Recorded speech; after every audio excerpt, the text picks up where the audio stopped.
Yeah, well, hate to say it, this is the second unwrapping of our GoPro, or sorry, our Mavic drone, because the first one, on our first outing with the boys for the new Rage Brothers videos for Ningaloo Station, Dad sunk it in the water. So, what I say to people is that if you've got a drone and you're not very good at flying it like me, maybe do a little bit more practice before you fly it over water. My youngest boy thought it was quite amusing that it landed in the water, but Dad wasn't amused at all. So if I can give you any advice, if you are going to fly your brand new drone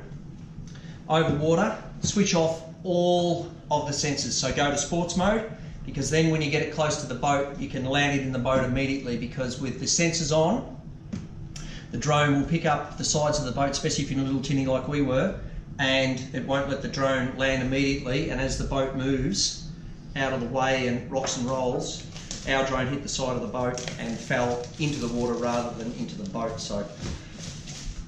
if you get a drone and you want to do some drone footage like we do out of the boat, yeah, switch off all the sensors, and we'll get back to you with our next bit of footage with our new drone.